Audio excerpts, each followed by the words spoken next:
we really try to reach out to clients on a monthly and quarterly basis throughout that year to ensure that each quarter you've essentially paid out the right amounts or you've recorded the right amounts, making sure that your accounting books match your payroll records. I would definitely suggest not waiting until the end of the year to do that and doing that on either a monthly or a quarterly basis. So then that way at the end of the year, your quarters have tied out and then you're just tying out your full year. And then you want to make sure that you have all of your time cards, records for those. You want to make sure that everything's been logged into your accounting software.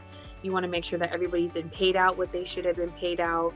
All of your ducks are in a row with your paperwork as well as what you've been, processing with payroll. Because then once you do that piece, now you're looking at internal costs. And now you're looking at expenses. Now you're looking at bills. Now you're looking at really trying to close your corporate taxes, in addition to making sure that employees' W-2s and things like that are reported correctly too.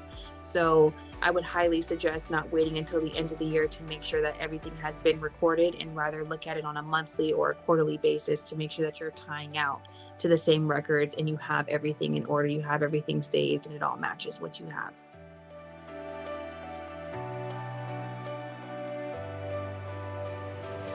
There's not really too many mistakes that happen with bonuses. The one common thing that I do get is when employers will pay bonuses with regular payroll.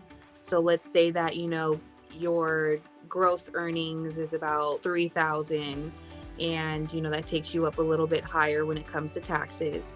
So if you add on another 1,000 to that, now you're pushing not only the more taxes for the 3,000, but now you're in 4,000 or now you're in 5,000. So a lot of employees, do have issues with that because, then you're walking away with way less than what you're promised for your bonus because you do have to be taxed on it. So maybe processing those two separately. So maybe processing regular payroll as one check and then processing a bonus check as another. That way it's also giving your employees a little bit more funds than what they're anticipating if you process them together. And then, that does help the employees at the end of the year with end of, holiday things and stuff like that. It also helps employers as well with taxes that are due as well. So just trying to kind of see how you can best help both sides. But there really is no, right or wrong way in how you process it. It's just really kind of some feedback that we get from some clients and some employees, how they like to issue them to try to give them more take-home money rather than sending it all through taxes.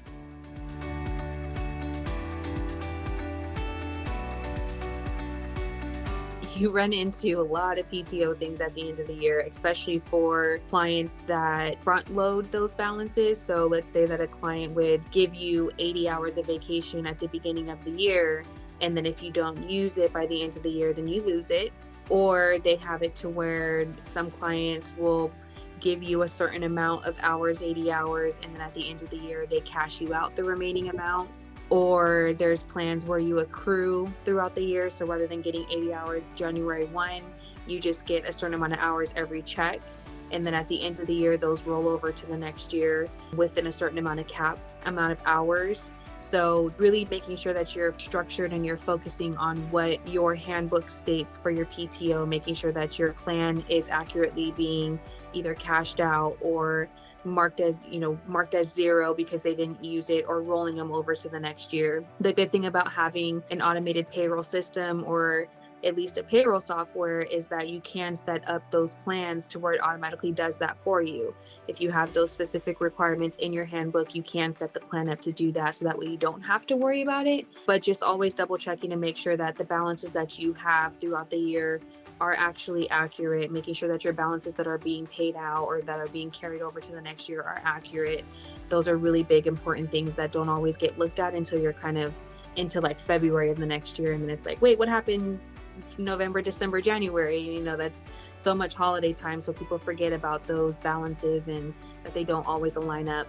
Another thing is really double checking to make sure that employees' addresses are accurate, making sure that you have a form of contact for the employees when it comes to W-2 distribution. So making sure that we have an accurate or updated address for those employees, or a way that you can get in contact with them to make sure that they do get their W-2s so that they can file their taxes on time.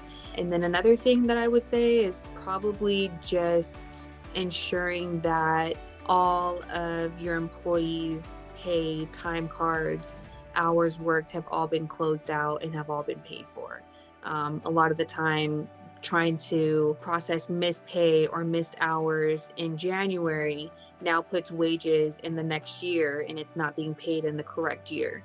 So, really making sure that you're checking everything before December 31st, because anything after that, you can't backdate a payroll 3 days prior or pay somebody 3 days prior if you're on a current day. It doesn't, work that way. So just making sure that you're, ensuring that everything is paid and completed, so that way when it comes time to January, you're not trying to retroactively pay from December. If you're not sure, try to always do like an estimate or pay what you think, because there can still be an adjustment. So if you know that this person's going to be out for 2 weeks, but you need a correction for their time card, maybe pay out what you think that it should be or what their scheduled hours were. So then that way, when it comes time, when they get back in January, you're not having to pay additional hours or hours that were actually worked in 2025 and 2026. So really just trying to make sure that your records match each other.